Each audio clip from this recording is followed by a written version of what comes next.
Bryce Harper's body is already failing him in the outfield. Why the hell are the Phillies bending over backward for Alec Bohm? Did Luis Arraez catch the Philly Kevin Long flu? We got a lot to talk about today here on the PHLY Phillies podcast.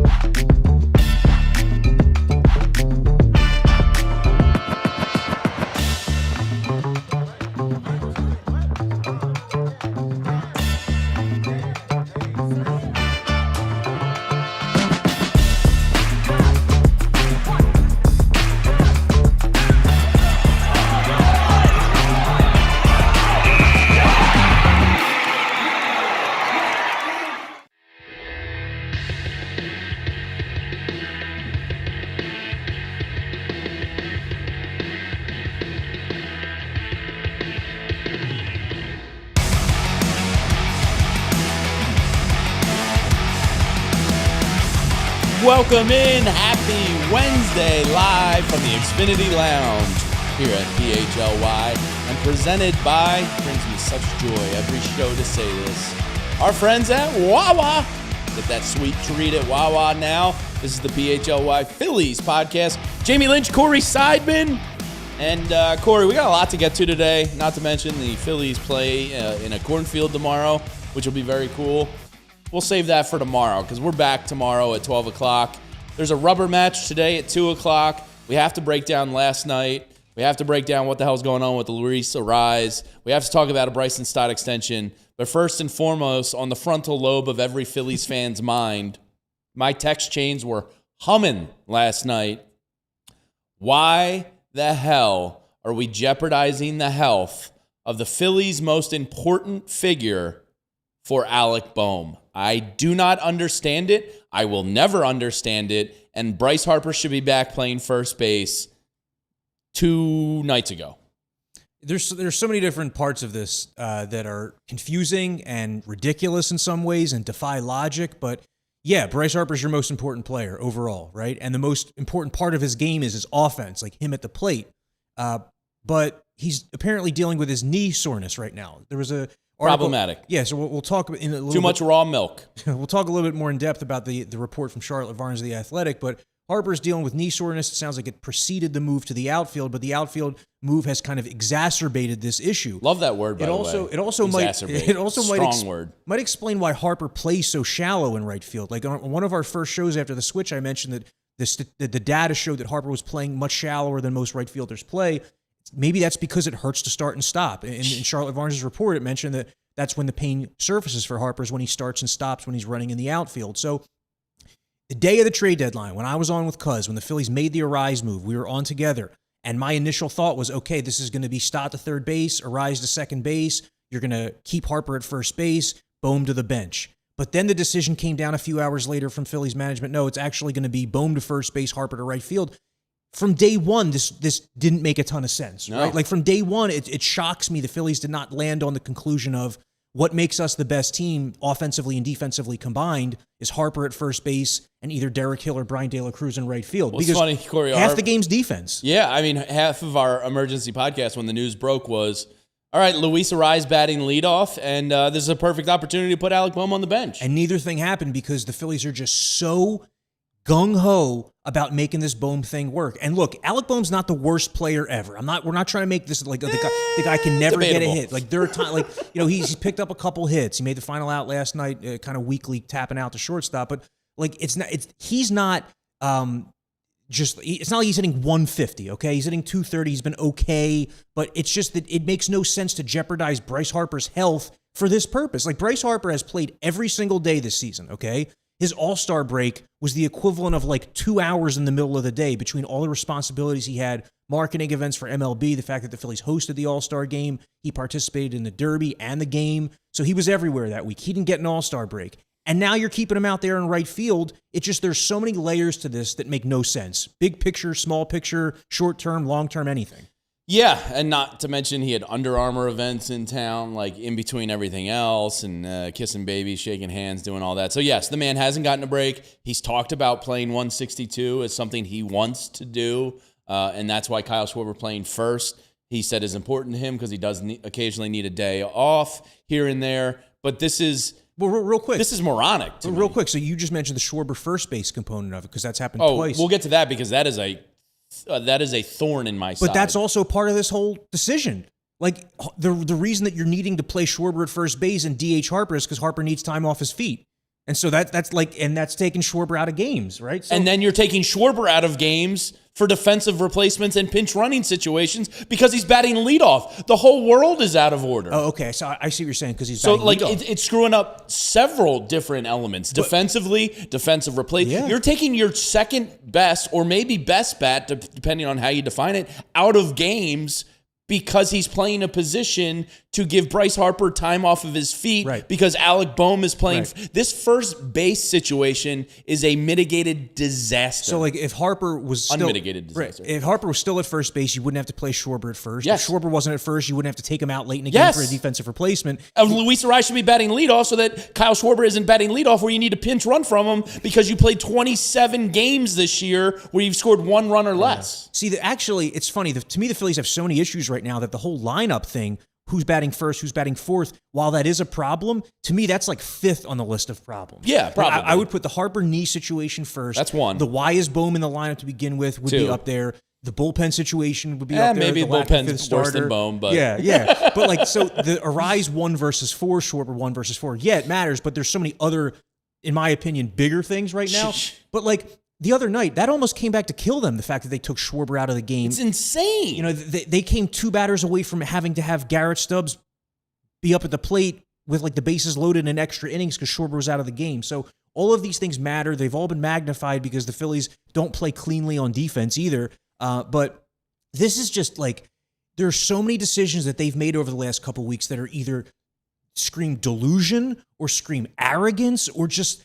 I don't understand. I applaud the creativity of getting Arraez. I still like the move, even though he's slumped. But it did not require Bryce Harper to go back to right field in the middle of a season when he's played every single day. Every time that we've asked this question, we've posed this question over the last 3-4 years, will Harper return to right field? I've always said I don't see it coming in the middle of the season, the same way the Phillies didn't want to do it with Trey Turner, for example.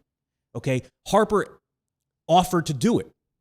Dave Dombrowski asked Don Mattingly. This is all stuff Dave Dombrowski has revealed. Harper offered to do it. Dave Dombrowski talked to Don Mattingly, said, make sure Harper's actually being serious about that. Harper was. Then Dave talked to him, and then they came to the conclusion that, okay, if it means making room for Arraez, I'll move back to right field. But it wasn't making room for Arraez. It was making room for Bohm. And it's just, we've been asking this question in circles now for what feels like the last 10 days. We're a week into this Harper right field experiment, and he's already dealing with knee soreness that might be affecting him at the plate because look at these numbers. He's walked a ton since Luis Arraez got here. Which most people would say is a good thing, Corey, but like, let's put on our detective hat here. If his knee, is it his right knee? His front knee? I don't know.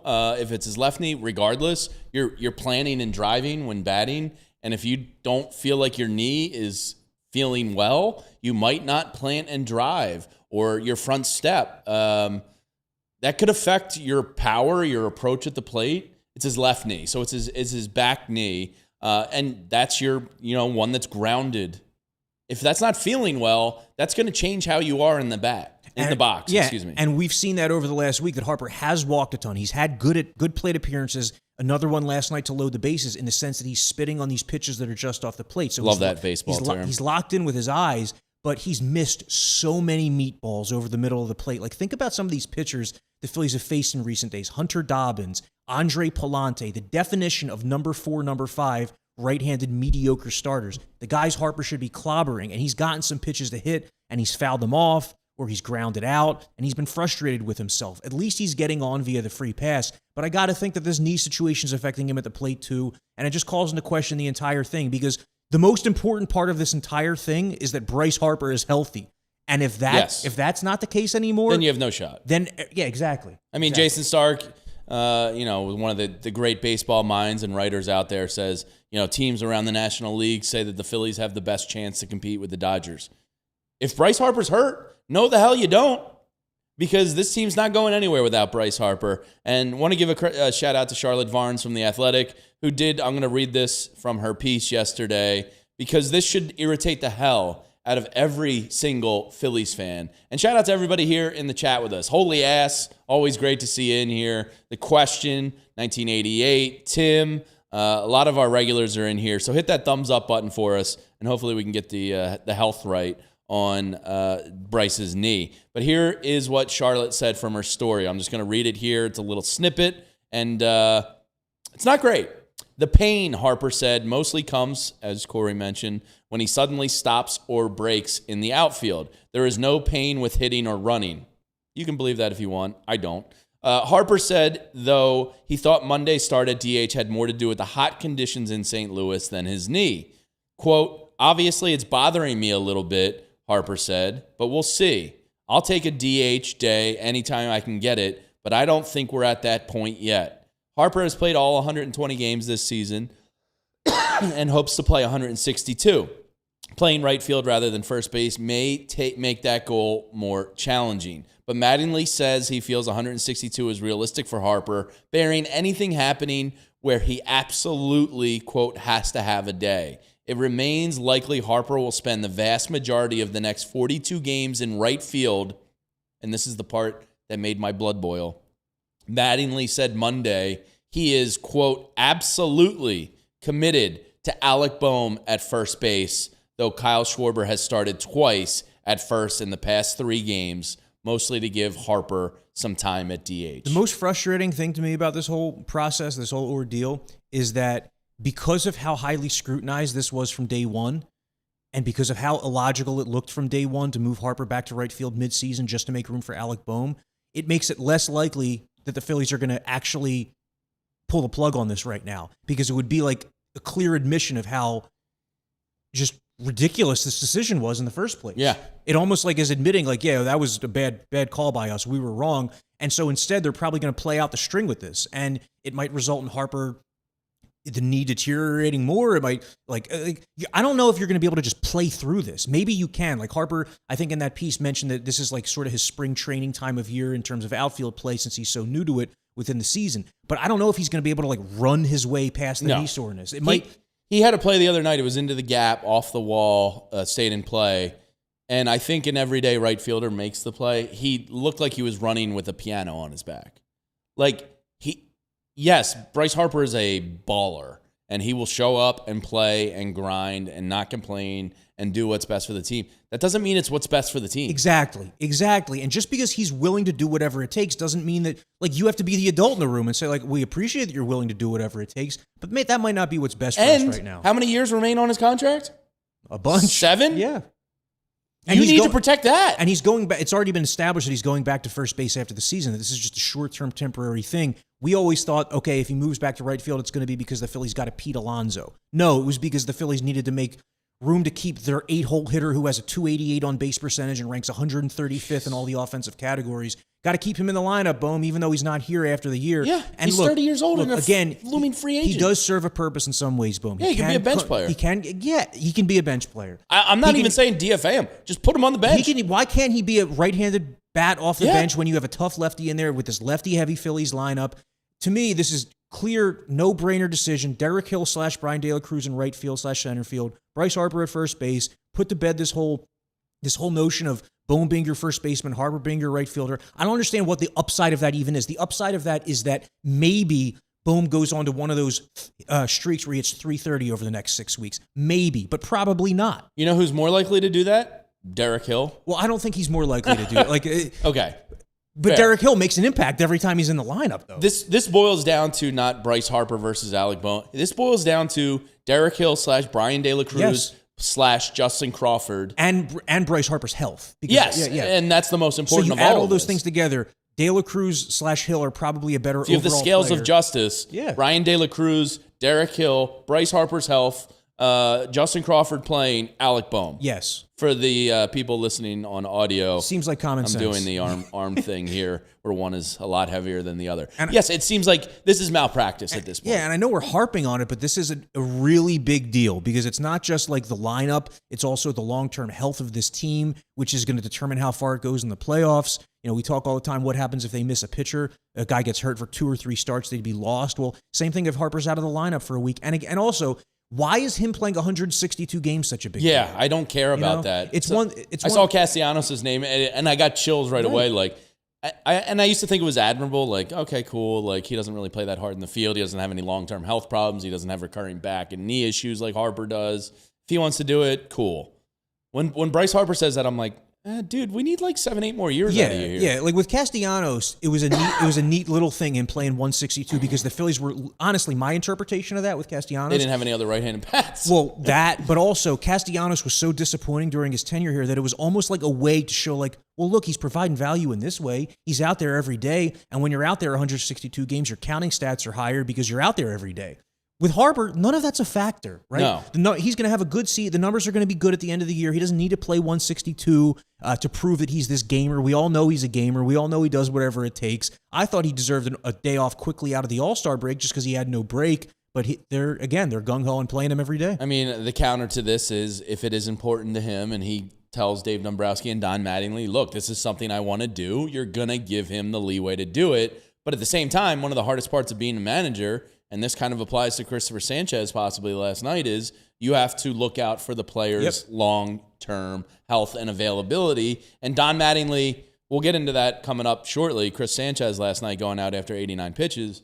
Don Mattingly might have had to have made the hard call last night where he saw Chris Sanchez being cooked and been like, no, you're done, actually, because we have 41 games remaining on the year, and we're going to need you in the playoffs, Chris. So I'm looking out for your long-term health. So apply that same logic to Bryce Harper because there's no more important star in the Phillies universe than him, and you have to protect him. And if he's fighting through a nightly injury, then put him back at first base. What are we doing? Yeah, I mean, you have to protect players from themselves. Most relievers are going to say they're available every single night. It doesn't mean they're actually available every single night. They just don't want to. They just don't want to look like a puss who says, "Oh, I can't pitch tonight." Right? Yeah. Players after games, MLB, NBA, NFL, anywhere. If a guy gets hurt, you ask him after the game, "How you feeling?" "Oh, I'm okay. I'll be back in there tomorrow." Most of the time, he's not. Athletes are dumb. They want to play. And it's not even just that, though. It's also just like them kind of, it's like the delusion that makes you great. It's like, no, I'm okay. I'll be fine. Yeah, I'm good. I've played through injury before. And speaking it into existence, like the manifestation, if I say it's no big deal, it's no big deal. But a lot of, like Harper, in reading this article, like, maybe he's able to, as I said earlier, run his way past the knee soreness. It's almost like you have to develop the callus. But why? Why? Why? Why? Derek Hill has been he's right-handed. He's gotten some clutch hits, some clutch fielding. Derek Hill is a better right fielder than Bryce Harper. Derek Hill is one of the best defensive outfielders in baseball. Yeah, so you're improving your defense. And look, I'm not going to roast Alec Bohm's defense at first. It's fine. It's okay. It's not like he's a complete sieve there, even with the mental snafus the other night. Bryce Harper's a better first baseman. Derek Hill's a better right fielder. Bryson Stott has shown you, and we're going to talk about him later, that he's great at third base. So your defense improves at third, first, and right by getting Bryce Harper back to first base. That simple. Forget all the offensive stuff. Just talk about defense. You improve at 3 positions by getting Alec Bohm's ass on the bench. And you improve on the base paths because Derek Hill's a far better base runner. He's an impactful base runner. And the only downside among all those things you just mentioned is that you are losing the ability for Bohm to get hot. But again, he might not get hot. Yeah. Like he's been hitting 220, 250 over the last 4 to 6 weeks. So, and Derek Hill might slump if he goes into that spot. He might hit 182, but 182 with elite defense is, to me, better than 220 with bad defense at 3 different positions. Yeah, it really is irritating as hell. So sorry, we had to get that off of our chest. Yeah. That rant is over. There's a lot else to talk about. We're going to keep complaining just about different topics. On the other side, let's talk about last night because that was the Phillies' 27th game this year, scoring 1 run or less. Cristopher Sanchez left after 89 pitches. I thought his answer and Don Mattingly's answers, while truthful, I think they probably butted heads over that decision a little bit last night. I'll let you decide. Don't go anywhere. We'll be right back after a quick word from our friends. Xfinity has a 5-year price guarantee. What if you knew you could have reliable and intelligent Wi-Fi? And what if you could keep it at the same price for 5 years? That's the Xfinity 5-year guarantee. Imagine a Wi-Fi at home that makes everything work together. It finds problems and fixes them before you even notice them, like super intelligent Wi-Fi with a 6th sense. And that lets you stream the game, even when your whole family is online. All your devices in perfect harmony for 5 whole years. And here's the best part. No annual contracts, no hidden fees, and Xfinity's best equipment included. Take it from me. A lot can change in 5 years. Championships are won, records are broken, and dreams grow bigger. But your Wi-Fi, it should stay reliable, and the price should stay put. Lock in your price and unlock the possibilities with Xfinity. Learn more at Xfinity.com. Xfinity, imagine that. Select plans only, restrictions apply. You never realize how important the systems are in your own home until one of them breaks. I had my hot water heater go out a couple years ago, and I panicked, and I was just like, oh no, what do I do? How much money is this going to cost me? And that's when I decided to start using HomeServe, because when one of your systems, whether your water heater, your furnace, a plumbing issue, goes wrong, things can get expensive in a hurry, and that's why HomeServe is such a smart option. They offer plans that protect many of the house systems that we rely on, your heating and cooling, electrical, and more. And plans start at just $4.99 a month. So it's easy to find one that works for your home and your budget. And if something does go wrong, you don't have to scramble to find help. Just call HomeServe's 24/7 hotline to start the repair process with one of their experienced local contractors. They're rated 4.8 out of 5 stars in the repair systems and an A+ in the Better Business Bureau. It's a no-brainer to use HomeServe and protect your home. We've all been there and known the feeling when you leave behind a pair of sunglasses. Me, I was in the ocean playing with my girls. A pair of expensive, stupid sunglasses fell off my face. Poof, gone. And that's when I discovered Shady Rays. The thing I love about Shady Rays is they changed the sunglass game for me. They're made for real life. They're seriously good-looking, polarized, durable, and not stupidly expensive. And here's the wild part. If you lose or break them, even on day one, Shady Rays will send you a brand new pair. No guilt trip, no replacements. So now I actually wear my sunglasses without fear at concerts, on the boat, in the ocean, at the pool, wherever. Shady Rays is the eyewear that has your back. So go to shadyrays.com and use code PHLY50. That's PHLY50 for 50% off. Yes, 50% off of 2+ pairs of polarized sunglasses. In the Xfinity Lounge, presented by Wawa. All this sweet treat talk. I kind of want to get a milkshake. I'm trying to be better about midday my sweet. milkshake? Yeah, I kind of want a midday milkshake. You're going to have the itis by like 2 p.m. Wawa's got you covered for your sweet treats. All right, lot to get to, but Corey, Ethan, what are you guys doing in late August?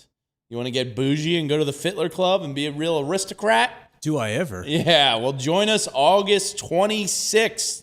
We're doing an Eagles Ospreys Award show hosted by Bo Wolf, Fran Duffy, and E.J. Smith. Some special guests like Zach Berman and Sheil Kapadia.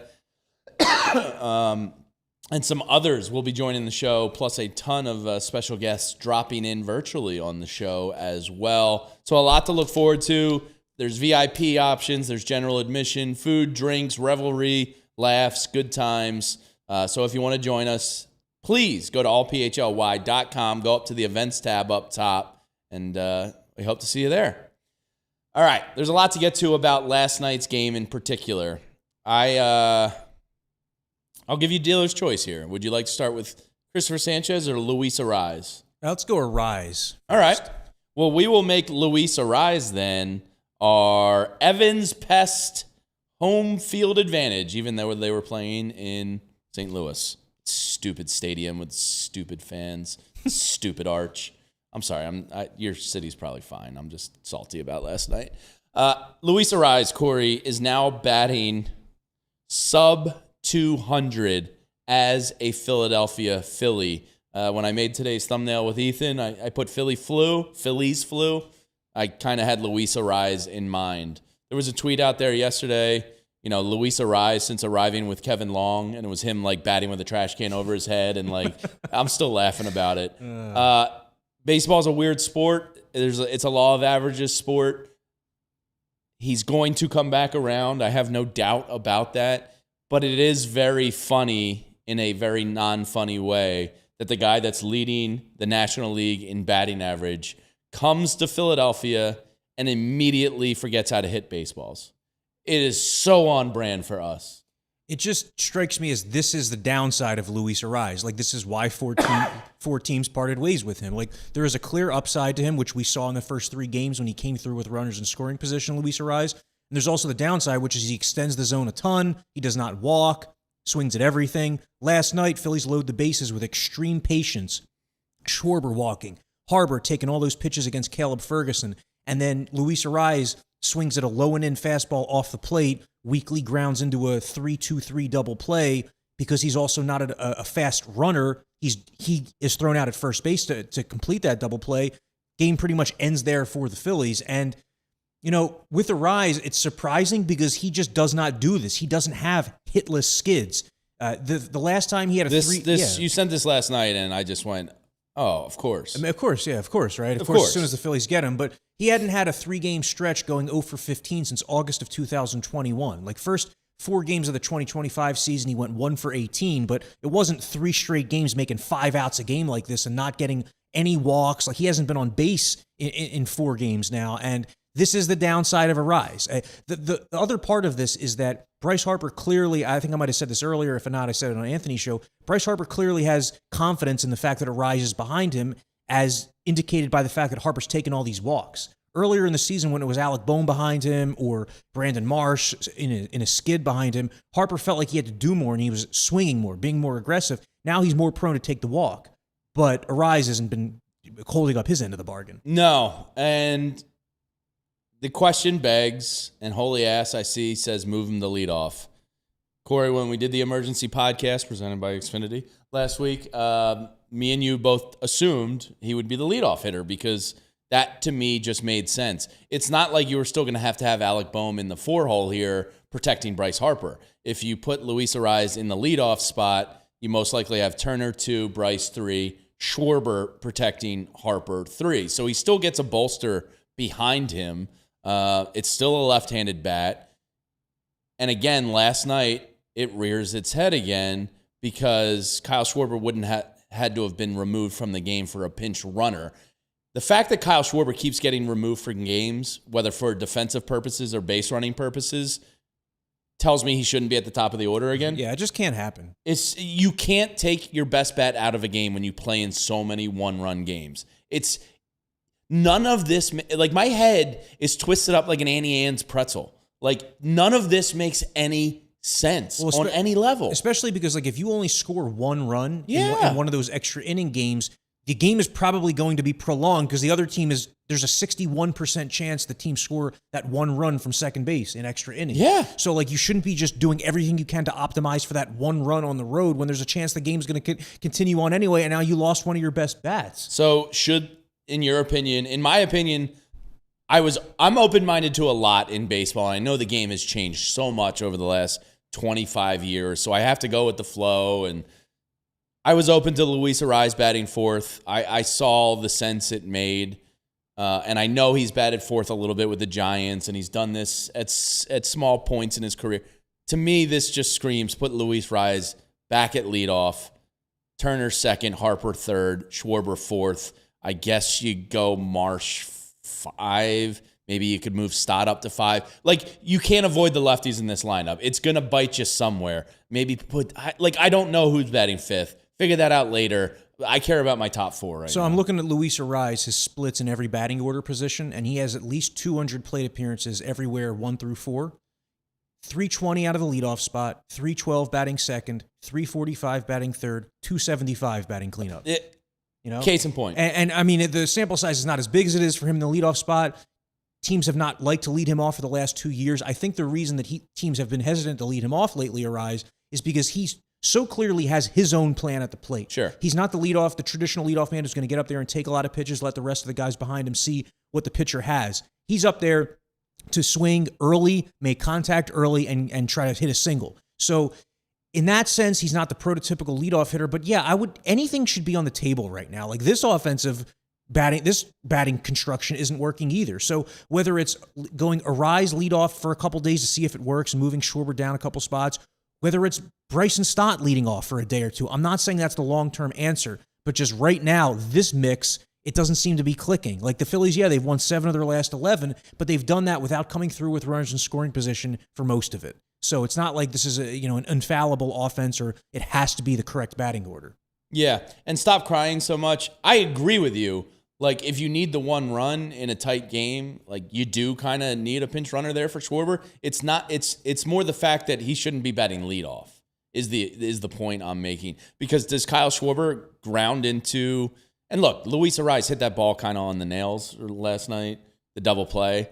I unfortunately texted some buddies, like, this is how down bad I am, because we were discussing all game. My buddies were like, oh, no, he makes sense in the 4-hole. I was like, yeah, I hate it, but I'm open to it.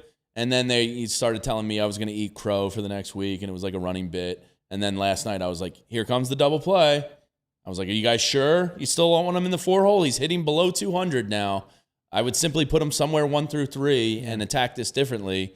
And 200. But does Kyle Schwarber ground in that double play there? I mean, probably not. Well, yeah, but impossible to say. It's impossible to say because the inning might not have gotten to that point. If sure. Schwarber set the tone for the inning by working that walk. Yeah, that's a good point. And if it was Arraez leading off that inning, he might have grounded out. Sure. The thing with Arraez batting cleanup, it is 200 plate appearances. It's 50 games. It's not 20, as someone in the chat said. 50 games, 200 plate appearances. He's hit 275. We all know that's the outlier of the 4 spots. Exactly. It's the outlier of everywhere he's been. He's at 376 in the 5 spot, 308 in the 6 spot, 317 in the 7 spot. So literally the only position in the batting order where Luis Arraez has struggled has been the cleanup spot. Yeah. Might not mean anything, right? But it might mean something, and you should have everything should be on the table right now. The question 1998 says, I want Ron Washington. I would love Ron Washington. It's going to be Alex Cora, though, unless Dave Dombrowski isn't here. Corey, you know this organization well. They're probably not going to change anything with Luis Arraez in terms of lineup, right? I think they could. Reactionary? No, I think they could. I mean, you might see it as early as today or Friday or today or tomorrow. 2 o'clock today. Yeah, it is a day game today with Zach Wheeler on the mound. So you're thinking the Phillies should be able to finish the series off with a W. But. Now, analytics, front office have a lot to say with setting the lineup. It's not strictly Don Mattingly's call here. Do you think the little you know of Don Mattingly, he would make the switch? Or do you think this is a complete organizational decision? He would make the switch because it would just be like the idea of shaking things up, seeing if it works. Analytically, yes, it does make sense to lead Schwarber off because you want your best guys to have the most plate appearances. And if you lead Schwarber off as opposed to hit him fourth over the course of a full season, that might be like 30 additional plate appearances that he gets that the 4-hole hitter does not get. So I understand that perspective. Sure. But this is such a thin offense. It's such a top-heavy offense. You need to find the exact right formula in order to make it work. And this just doesn't appear to be the exact right formula. At least it's not right now. No. And thanks to Evans Pest for the home/road field advantage. Let's hope the Phillies can win the rubber match today down in St. Louis and get out of there with a series win. Because the weird thing is they're 7-4 in their last 11, and it feels like the exact opposite of that. It feels like they're 4-7. Well, because they're losing ground to the teams behind them and in front of them. And the Cardinals are right on their heels. Yeah. Ethan, let's flash that wild card graphic. Here it is right there. Our friends at PHNX, Derek, we're tied in the wild card there with you. And the San Diego Padres also tied with you. And as you pointed out yesterday, they do hold the tiebreaker over the Padres. Hence, I guess the Diamondbacks do as well. So that's why they're ahead of them. But Marlins and Cardinals right on your heels. So there's only 41 games left. Today's a big one. Phillies are 6-0 against the Padres. It's a good thing they went 6-0 against the Padres because that's the only reason they're tied with them. Think about where they'd be if they won 4 of those games as opposed to 6. Phillies also have a gigantic 3-game series in Arizona in a couple weeks. The House of Horrors. Damn right, and it might determine whether or not the Phillies make the playoffs. But this, to me, is the big deal. The Padres are playing far better baseball than at any point all season. Tatis is back. Yeah, early in the year, it was smoke and mirrors because the Padres had all that dominant relief, but they were not hitting. But Fernando Tatis Jr. has opened back up his batting stance, and the power has followed. 14 extra base hits, 20 Kevin Long didn't make those switches. Yeah, I mean, he's been hitting for power. He might end up with like 20 homers. Jackson Merrill has been on fire for the last month. He was a guy I wanted the Phillies to get. Those two guys, Tatis and Merrill, this is the hottest they've been since 2024. And the Padres added pitching help with Robbie Ray and Casey Mize. Oh, must be nice. And the Padres have probably the best 8th, 9th inning combination in all of baseball with Adrian Morejon and Mason Miller. So that team is going to be there the rest of the way. It's probably going to come down to the Phillies having to beat up on the Diamondbacks in that 3-game series, needing Arizona to fade. Because the playoffs are not guaranteed. I was looking at it this morning on Baseball Reference. They have like the playoff odds. Phillies were at 63%. Diamondbacks were at 51%, and Padres were at 40% because the Padres have lost the season series. Tiebreakers. Yeah, but the other part of this, Phillies have a 9-game West Coast trip coming up. Seattle, Anaheim, Arizona. Seattle's an extremely difficult place to play because it's gigantic. It's a pitcher's haven. Anaheim, series could go either way. You're assuming the Phillies are going to win 2 or 3 at least in that series. But then the Diamondbacks, that's going to be very competitive against them. So there's a lot of work to do just to get to October. Cool. Real gut reaction here. Ethan, do they make it? Yeah. Ooh. Wow, Ethan says no. I still think they do. I still think they do too, but a lot of me is where Ethan is, where it's like, this bullpen is trash juice. It is. And, early in the season, you remember how often we were highlighting that stat that the Phillies are 43-15 when Sanchez, Wheeler, or Luzardo pitches. Last night, an indication that you're not going to win every game Sanchez pitches. Zach Wheeler, when the range shortens him to 2 innings, or when he walks 5 batters, you're not going to win every Zach Wheeler start. So you can't just rely on that fact and think it's going to carry you through into October and through October. All right, on the other side, we're going to get to the Ace Hardware Home Services temperature check, and that temperature in St. Louis was hot last night, and Cristopher Sanchez got pulled. And we do have to throw a little bit of bouquet of flowers at Andrew Painter's performance the other night as well, too, because that's a positive. Sure is. So we will have some positives in today's show, but don't go anywhere. We'll be right back. Elkin Chevrolet, run by 3 brothers. Real brothers, local guys, and Philly sports nuts. And right now, these guys are going all in. Check out their inventory of Chevy trucks and SUVs, the ones that people actually want, and they're priced to move fast. Silverados, Equinoxes, Trax, Trailblazers. If it's on your list, they have it, and they're going quick. So if you've been waiting, don't wait anymore, because once they're gone, they're gone. Whether it's getting to a game, getting to work, hitting the road this summer season, or getting down to your favorite game in town, you'll be driving on the right side at the right price, and that makes it easy to say yes. And here's the difference. No runaround, no back and forth, no games, just real brothers making real deals every single day. Elkin Chevrolet, real brothers, real deals, and a whole lot of honking good service. Route 73 South in Marlton, New Jersey. Hey, it's Jamie Lynch here on the PHLY Phillies podcast. And if you know anything about me, I love being cold in the summer. And the HVAC unit is priority number 1. It goes HVAC unit humming, kids and family second. Just kidding. But I do love air conditioning, and that's why I recommend the people from Ace Hardware Home Services. Because if you're looking to keep your home cool this summer and cranking that AC like it should be, Ace Hardware Home Services has you covered. From AC repairs to water heaters, plumbing, and electrical, their trusted local pros bring the same helpful knowledge from the store you love right to your front door. Whether it's a quick fix or a bigger summer project, they've got the tools, the know-how, and most importantly, the people to get it done right. Ace Hardware Home Services, bringing helpful to your home. Go to the website, stop into the store, but go to acehardwarehomeservices.com today to get started on your next project. PHLY Phillies podcast here. Jamie Lynch, Corey Simon. Do they get it done today real quick? Another poll of the room here before we get to the temperature check. Zach Wheeler game. Do they get it done? Yeah, I see this as like a 4-1 Phillies win. That Cardinals team has been expanding the zone in this series, and Zach Wheeler's the master at being able to just pinpoint a pitch like right above it, right off the outside corner. So does he drop a bleep you to the Cardinals bench today? I hope. Ethan, do they win in St. Louis today? Day baseball. I feel like Phillies are 0 for 1,000. All right. There we go. Some good vibes going there. All right, let's get to today's Ace Hardware Home Services temperature check. The temperature in St. Louis last night was, I didn't actually see the real temperature, but I texted you guys right away when it happened. Cristopher Sanchez leaves after 6 innings, 89 pitches. and I said, would you have pulled him here? Felt odd to me. You right away, Corey, said something's probably up. What was up was they asked Don Mattingly on the postgame show first what went into the decision there. And Don Mattingly, I'm paraphrasing, basically said he looked like he was done. He didn't say gas or any of those words, but what he alluded to was Cristopher looked physically exhausted.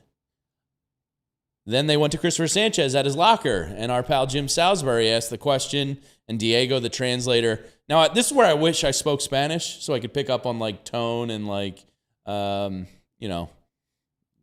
the actual words itself, and I never know if Diego's actually 100% translating because Cristopher kind of looked a little irritated.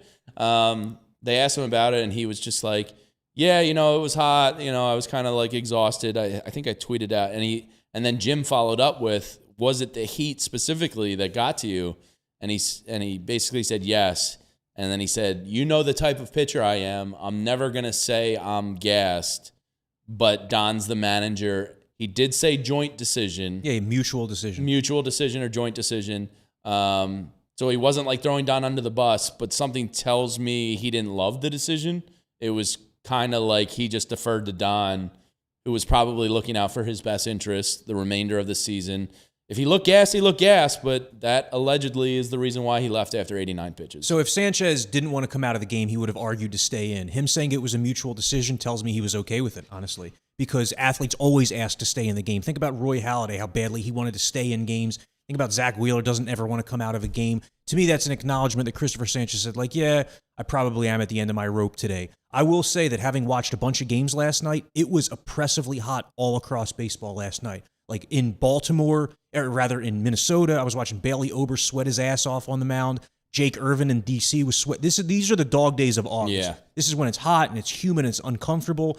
Cristopher Sanchez probably lost like 3-4 pounds last night on the mound just pitching, but I'll tell you what, it didn't affect him because no walks, only one runner in scoring position over Sanchez's 6 innings. He averaged like 14 and a half pitches per inning, so it really was not much of strenuous. It's not like he was in high-stress innings, but it just was bad timing because this bullpen cannot get you 9 outs right now. No. Might be able to get you 6 outs right now, but this bullpen can't get you 9 outs. Last night, as soon as Sanchez leaves the game, Alex McFarland comes in. Walks his first batter. Walks the leadoff batter, and what do you know about leadoff walks? They almost always come around to score, and that ended up being the difference in the game. I will say McFarland somewhat settled in there and looked okay after the first walk, but you could tell they had to come out and talk to him to kind of settle the nerves a little bit. I'm sure, the nervousness was there and probably helped contribute to the walk. I think it's what happens when you call up a kid. And I think we saw the good and the bad last night of Alex McFarland. Like, we were talking about him as a potential solution, and maybe he can be. He threw an 102-mile-per-hour fastball last night. Damn. He also blew Alec Burleson away to strike him out, but there was the walk to begin the inning. As you see here, the Phillies bullpen is just searching for answers because since July 2nd, which is a span of 34 games, the Phillies are second worst in bullpen ERA, better than only the Athletics, a dreadful team that also has a home run-friendly ballpark. The whip is toward the bottom. The walk rate, the Phillies went from one of the best walk rates in baseball from the bullpen to one of the worst. And then that strand rate, look at that. Out of the base runners they've put on, they've only stranded about 65% of them. The league average is like 73%. 35% of the guys who have gotten on base against the Phillies bullpen have come around to score. They have not been able to stop the bleeding, and it's just another reason to be concerned about this team moving forward. Yeah, I mean, Bryce Harper concerns we talked about, the offensive concerns we've talked about. The bullpen concerns is the most scary of all of them. It's not a good bullpen at all. It's not. You have Big Bad John Bolin. Big balls Bolin.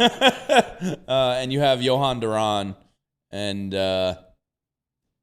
that's it.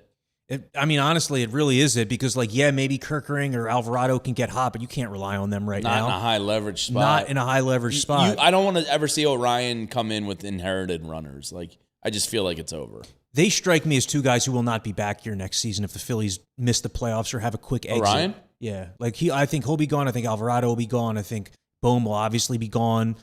the manager will probably. I'm talking about if the Phillies miss the playoffs. Sure. So, like, there's no certainty Don Mattingly's back. Honestly, if the Phillies miss the playoffs, we could talk about this another time. But Dave Dombrowski might not be back if this Bryce Harper situation becomes worse, because that was the decision he made. That was the path he charted at the deadline. So he would be the one responsible for it if things go wrong. But the bullpen, it was just, to me, it stuck out in blinding letters at the deadline. You need to add a proven back-end reliever.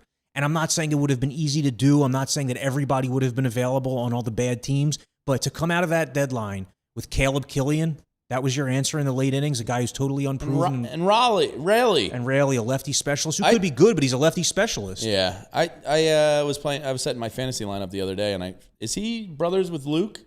I don't think so. No? Okay. Might be. Just two Rayleighs. Check that up real quick. But, yeah, I mean, and the bullpen's really thin right now. Thankfully, Jonathan Bolin has been just a real find for the Phillies, because he's instantly become so reliable and important, but who knows how that looks in October. It's a totally different game. So, and thanks to Ace Hardware Home Services for today's temperature check. It was hot last night in St. Louis.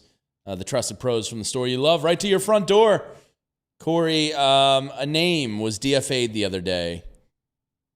Now, it's a name that baseball fans know. It's also a DFA from a team that's currently tied with you for the wild card. So not a great indication when somebody like that gets released from a playoff hunt. But Paul Sewald, who the Phillies faced a couple years ago in the playoffs. Totally shut them down. Yeah, he dominated them. He does have big game experience. He's a vet. He's done it before. We'll show you his MLB Savant page. It's not great, but he's out there. Could he be worse than what you have? No. He would be worth taking a shot on. He was designated for assignment by the Diamondbacks. Hopefully the Phillies can get him into the system here. I mean, when a guy is DFA'd by a National League team, they need to be passed through National League waivers first. So even though the Phillies are in the playoff race, like, they would come ahead of the bad AL teams in the waiver order. So they have a potential of getting him.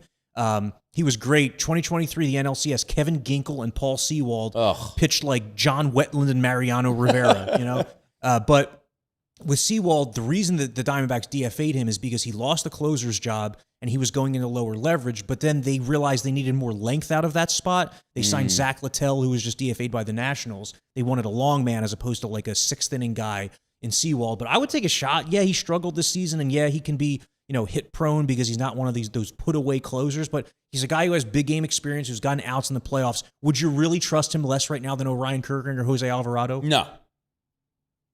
I'm down. We talked about Gage Wood and Alex McFarland, and you have to try stuff right now. And Paul Sewald, to me, I'm not doing the naked cartwheels down Broad Street if they were to pick him up, but why not? I mean, look at his season by season. So the year that he shut the Phillies down was probably his best year, because the 2024 through 2026, he's had like a 4.5 ERA, Sewald. But again, I mean, it's someone who has done the job, 42 saves over that 3-year span, and just like the other guys have proven not to be the answer. It wouldn't cost you anything. No. So won't cost you nothing. And Matt Strahm also DFA'd, had a horrendous year in Kansas City. Something tells me he's not really welcome back in the building, but it's another name out there. I can't see the Phillies going down that road again. No. Honestly, just Sewald makes more sense than Strahm. If you were to look at it on paper, I mean, Strahm did get big outs, and he had been really good for 3-4 years before this season, but it might be getting toward the end of the road for him a little bit. Like, if you think about with Strahm, his best times here, he was throwing 91, 92 miles per hour, but because of the deception with his delivery, was getting swings and misses with the fastball. That did not happen this season in Kansas City. I think the Phillies tried to maybe sell high a little bit, and that trade has been Dave Dombrowski's best move of the year, turning 1 year of Strahm into 5 years of Bolin. But that's also telling that was your best trade of the year. Yeah. And Derek Hill, I guess, is maybe a close second. Hugely impactful move. But again, he should be playing more needed to be done. More days so that Bryce Harper can go to first. Pretty simple. Alec Bohm, not worth it. Dave, are you listening? Hello? Anyone home? Please, for the love of God, get Bryce Harper back at first base. All right, Corey, on the other side, Bryson Stott. It's been good. I can't help but think about extensions. Let's talk about it on the other side. Might be your third baseman of the future. Don't go anywhere. We'll be right back. Parks Casino. It's my casino of choice because it's right there off Street Road in Bensalem. It's a great night out for headline entertainment and award-winning dining. Make the night complete and stay at the beautiful new Parks View Hotel, which is just steps away from the Parks Casino and offers a shuttle service. Just announced, we have some great shows coming up. Comedian Ben Bankus coming up on August 22nd. Magician Michael Carbonaro on September 19th.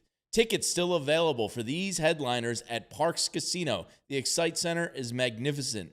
George Thorogood and the Destroyers coming to town August 28th. Sebastian Bach with special guest Steven Adler from Guns N' Roses on October 23rd. Just head to parkscasino.com to buy tickets. You must be 21 or older.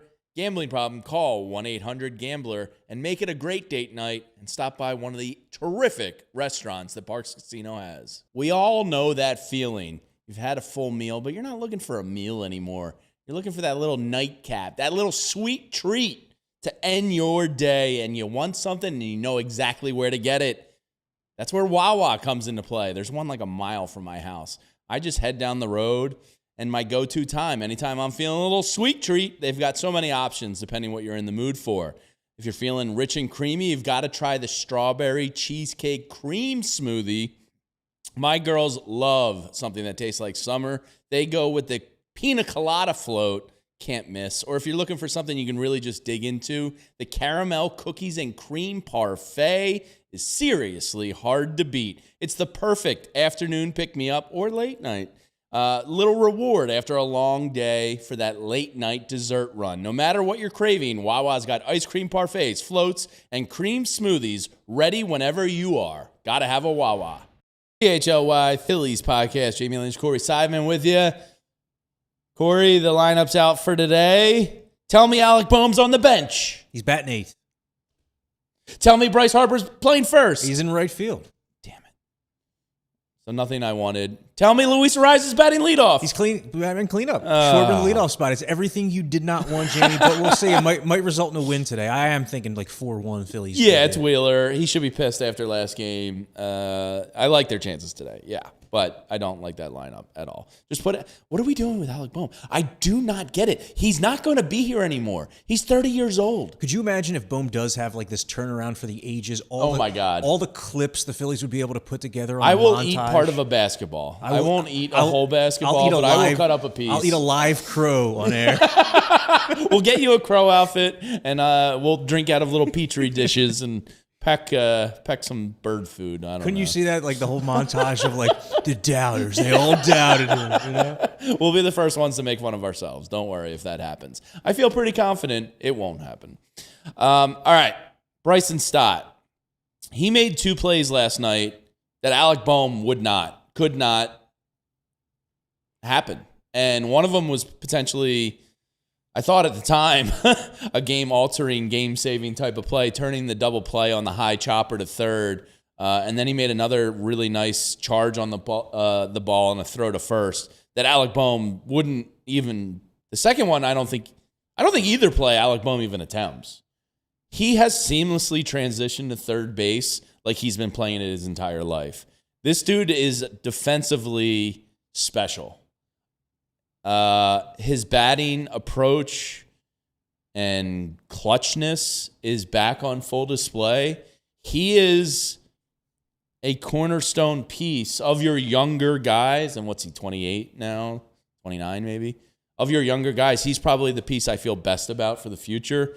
I really think this offseason, and let's just pretend the lockout doesn't exist and it's a normal offseason, which it's not going to be. I think they have to talk about extending him ASAP. Yeah, Stott is a play. So earlier this season, we had the conversation about, you asked me, would I extend Marsh? And I think you said, would you give him a 5-year, $100 million contract right now? And I said, no, I wouldn't.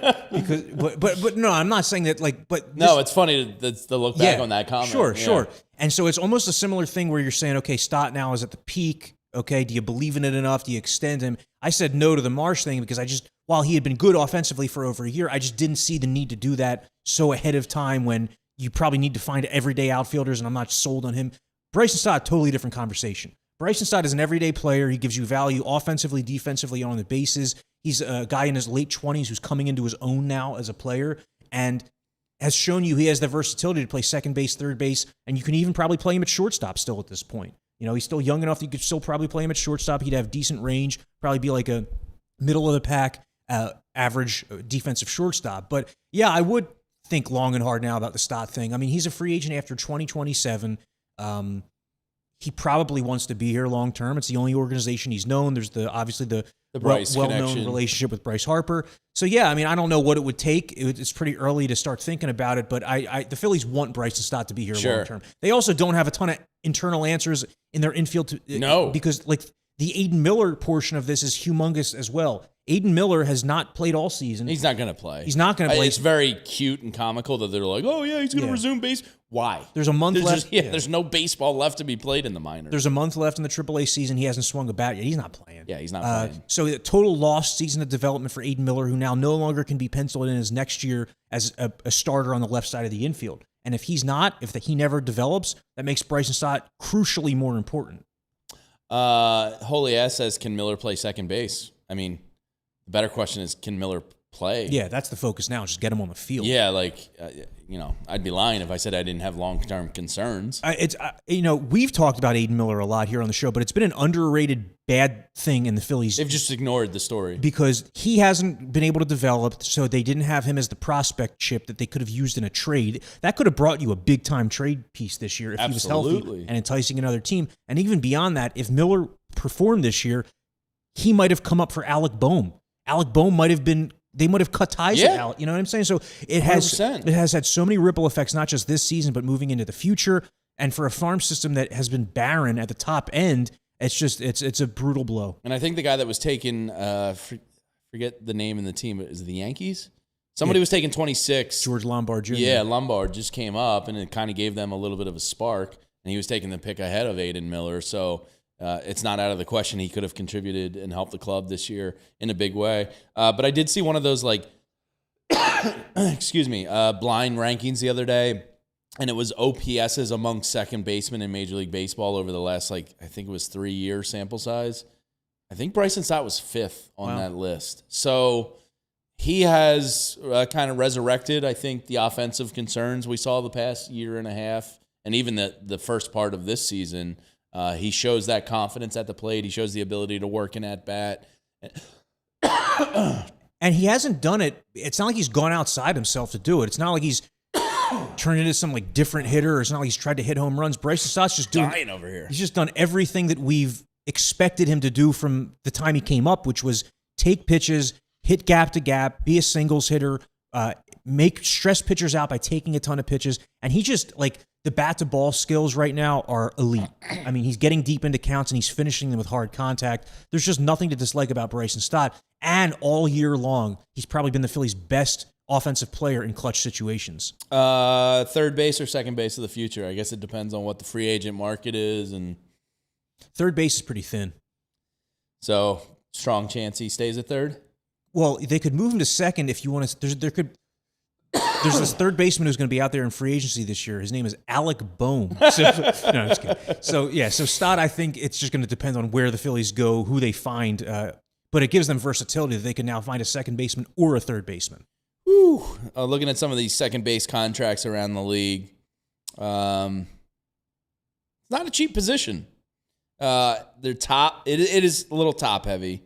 I'm just looking at total value of the contracts. Yeah.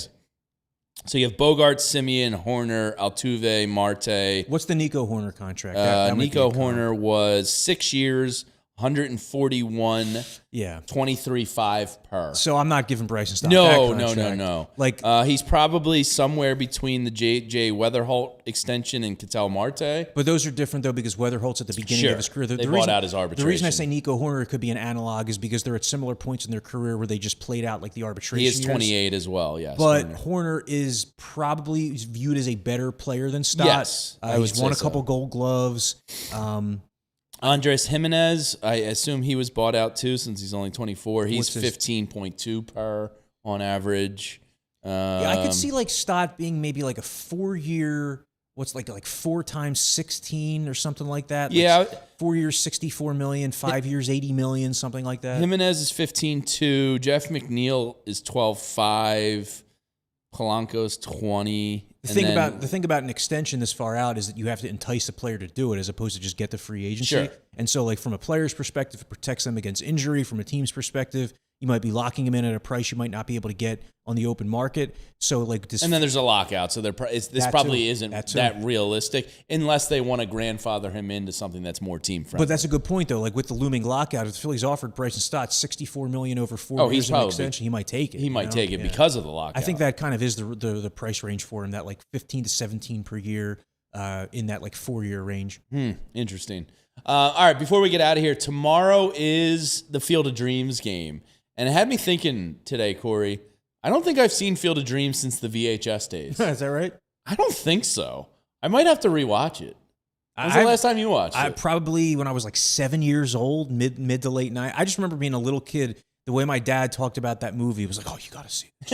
You got to see this." Like, and you know, it was good. It was good. Some good '90s character actors. While we continue talking about the app we're about to show you, let's send it to Extra Innings there, young Ethan. You continue watching the show at allphly.com for you TV viewers. But I do owe it a rewatch.